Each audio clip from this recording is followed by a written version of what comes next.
Hola, bienvenidos a un nuevo video de este nuevo programa.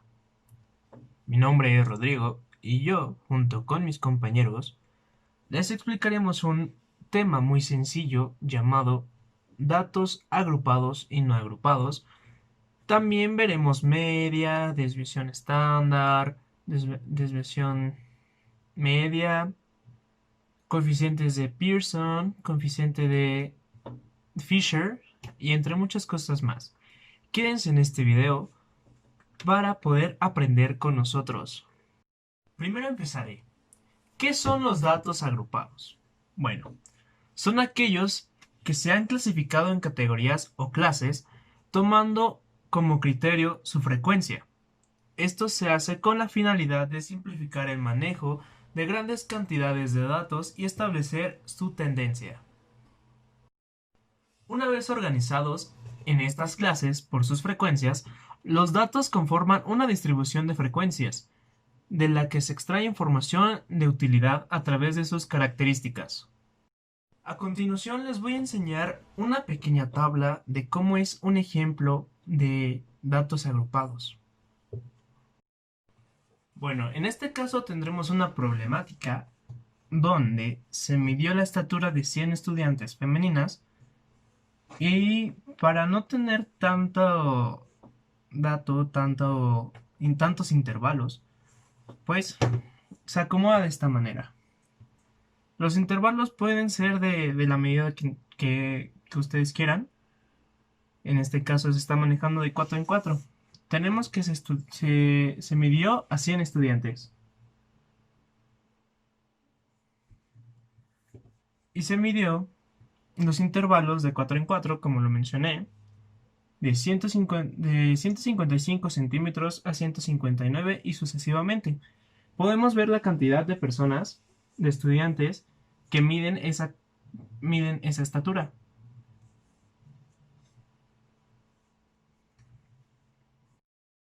BM es la frontera donde se encuentra el intervalo. FM son las observaciones del intervalo donde se encuentra la media. Y F por BM son las observaciones del intervalo anterior de la media. Y N sobre 2 es la cantidad de datos entre 2, o sea, la mitad de los datos. Ya resuelto el ejercicio y poniendo los valores que deben estar en la fórmula, nos queda que 164.5 más 20 más 50 menos 20 entre 47 por 5 centímetros es igual a 167 centímetros. Y la moda es la sumatoria de todas las frecuencias por la marca de clase, o sea, 6 por 175, porque son 6 personas que miden alrededor de 1,55 entre 1,59 y sucesivamente, y todo dividido por 100 nos da 167.75. La desviación media es un método que mide la dispersión de los datos que se encuentran en un conjunto respecto a su media aritmética. Encontrar la desviación media es fácil. La fórmula para encontrar la desviación media de datos agrupados también requiere encontrar la media aritmética de los datos. Y es por esto que el proceso se vuelve un poco extenso, porque antes de encontrar la desviación media se debe encontrar antes la media en los demás datos agrupados. Aunque hay cosas en las que con la media directamente es el problema, y en estos casos no habrá falta calcularla. La fórmula de la desviación media es una, pero se representan dos, una media aritmética y la otra de la desviación media, porque para encontrar la desviación media se debe encontrar con anterioridad la media. La fórmula de la media aritmética es la sumatoria de los datos por la frecuencia entre el número de población. Fórmula de la desviación media. La desviación media es igual a la sumatoria de los datos menos la media aritmética por la frecuencia entre el número total. Ahora procederé a explicar la desviación media con un ejemplo en el cual se tomó las edades de un grupo de personas. La F simplifica la frecuencia de los intervalos y la X el tamaño de cada uno. Para obtener el valor del tamaño de cada intervalo, se debe sumar el límite superior menos el límite inferior y dividirlo entre 2. Esta columna es la multiplicación entre la frecuencia y el tamaño de los intervalos. Esta nos ayudará a obtener la media aritmética. Para obtener la media aritmética se hace de la siguiente manera. Es la sumatoria total de la multiplicación de la frecuencia por el tamaño del intervalo entre el número total de población. Esta columna es el valor absoluto del restar x menos la media aritmética. Y por último, la última columna es simplemente multiplicar la columna anterior por la frecuencia de cada intervalo. Por último, después de tener todos los datos anteriores, ya con esto podemos obtener la desviación media, lo cual es multiplicar el valor absoluto por la frecuencia y dividirlo entre el número de población, lo cual nos da un resultado de 139.1 entre 23, lo cual nos arroja una desviación media de 6.05 años en este conjunto de datos de edades. Mi nombre es José Armendáriz. Hola amigos, ¿alguno de ustedes ha escuchado hablar sobre la desviación estándar? ¿No? Bueno, pues tienen la suerte de que hoy esté aquí para explicarles qué es la desviación estándar y cómo calcularla. ¿Qué es la desviación estándar? En estadística, la desviación típica, también conocida como desviación estándar y representada de manera abreviada por la letra griega minúscula sigma o la letra latina S, así como por las siglas SD de Standard Deviation, en algunos textos traducidos del inglés. Es una medida que se utiliza para cuantificar la variación o la dispersión de un conjunto de datos numéricos.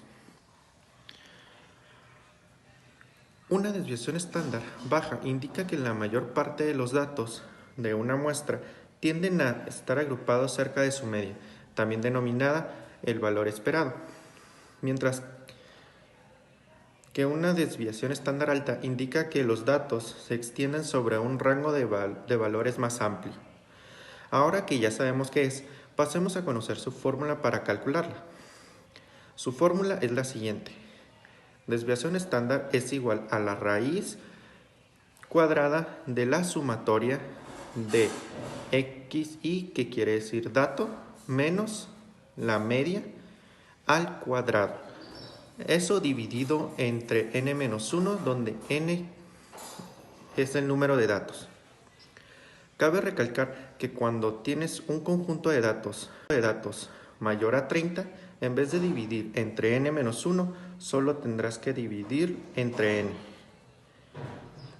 Y así es como calculas la desviación estándar. Fácil, ¿no lo creen, amigos? Hola amigos, mi nombre es Santiago Reyes Meléndez y hoy les hablaré de las medidas de asimetría. Hay tres muy comunes que se usan normalmente, que son asimetría de Bowley, asimetría de Fisher y de Pearson. En el parcial solo alcanzamos a ver hasta Pearson, entonces solo hablaremos de Fisher y Pearson. Primero hay que ver qué es una medida de asimetría.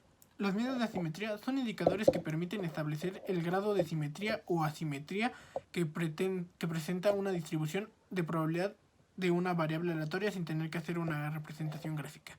Como eje de simetría consideramos una recta paralela al eje de ordenadas que pasa por la media de la distribución. Bueno, ¿esto qué quiere decir? Que hacemos la gráfica y dependiendo de los datos que hay derecha o izquierda de la media, es si es positiva, negativa o está simétrica. Si está simétrica, es que hay la misma cantidad de datos de que en la derecha que en la izquierda. Si es una simetría positiva, hay más datos del lado derecho que del izquierdo. Y por consecuente, si hay menos, si es una negativa, es más en la izquierda que en la derecha. Algo común. Algo que tenemos que ver es las fórmulas de... Bueno, primero veremos la primera y la más común de las medidas de asimetría, que es la coeficiente de asimetría de Fisher. Estaré dejando aquí la fórmula. Primero, para saber cómo se usa, tenemos que saber qué es cada cosa. Pues primero, obviamente, lo que se busca es el coeficiente de asimetría. Y luego es el signo que está al inicio, es la sumatoria de lo que sigue, que es... Bueno, la multiplicación, la operación es la sumatoria de como la marca de clase menos la media elevada al cubo por la frecuencia absoluta.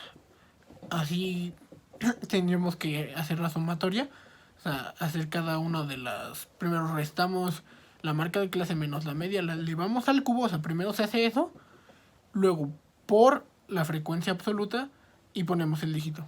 Y igual hacemos así con el siguiente y así con los intervalos que sean. O sea, depende del ejercicio que estés haciendo. Después todo eso lo tenemos que dividir entre la cantidad de números, bueno, de datos que tenemos por la desviación típica elevada al cubo. O sea, no sé, supongamos que a mí me salió de número total serían unos 80, ¿no? 80 por unos, ¿qué sería la desviación típica? Unos 24 elevado al cubo. Y todo, o sea, la sumatoria que hicimos anteriormente entre eso. Teniendo eso, habrás resuelto el coeficiente de asimetría de Fisher. Luego, ya después tendrás que ver si te salió negativo, positivo o en el caso más atípico que hay, que sea simétrica. Pero como me lo ha dicho mucho el profe y yo lo he visto, es algo muy atípico. Coeficiente de asimetría de Pearson. Es para sacar lo mismo, pero usando diferentes dígitos. En este caso la fórmula estará acá, que es el coeficiente de asimetría de Pearson igual a la media menos la moda entre la desviación típica. Es muy sencilla, es mucho más sencilla esta, pero tienes que haber sacado antes la moda y la media, que esto ya lo hemos visto en momentos anteriores. Pero igual después de tener eso tienes que ver si es asimétrica negativa o asimetría positiva. Después vendrá el coeficiente de asimetría de Bowley. Les dejaré aquí la fórmula y se las leeré a pesar de que no nos tocaba.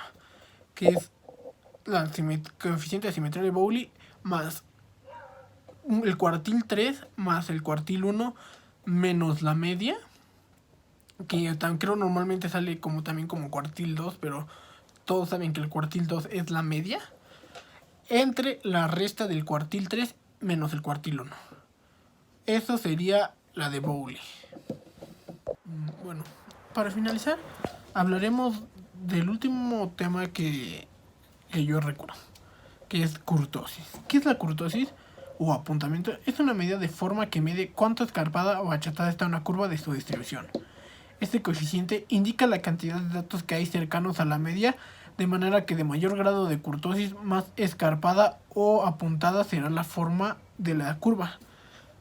Aquí estará un ejemplo de las gráficas, que obviamente entre menor sea el grado, más achatada va a estar la curva de la gráfica. Y así sería como se pone gráficamente la kurtosis. Ahora veremos, usando la fórmula, ¿cómo se saca la kurtosis? Es muy parecido a todas las fórmulas que ya hemos usado, teniendo en cuenta que las que hemos usado han sido para sacar asimetría, desviación típica y todo eso. Para demostrar que es parecida, pues aquí está la fórmula. Es la sumatoria de la marca de clase menos la media elevada a la cuarta. Es casi lo mismo que hicimos hace rato, que en lugar de elevarlo al cubo, elevarlo a la cuarta. Recuerden que no pueden usar la sumatoria que ya tienen hecha, porque primero se hace la sumatoria y luego se suma, se multiplica. Luego, después de elevarla al cuadrado, se multiplica la frecuencia absoluta. O sea que si agarrarías los datos de otras fórmulas que ya hayan hecho, saldría mal, porque lo estarían elevando al cuadrado ya la multiplicación hecha de la frecuencia absoluta, lo cual está mal. Pero bueno, sigamos. Después de eso, tienes que hacer una división de la cantidad de datos por desviación típica elevada a la cuarta, igual que la pasada. Teniendo eso, pues sacarías la kurtosis y ya solo tendría que ver si sale mayor o menor para ver qué tan achatada o escarpada estaría tu gráfica. Y eso sería todo. Bueno amigos, espero que les haya gustado y les tenemos un anuncio. También hemos hecho una revista acerca de estadísticas. El link para que vean la revista está abajo en nuestras referencias. Y muchas gracias y espero verlos pronto. Hasta luego.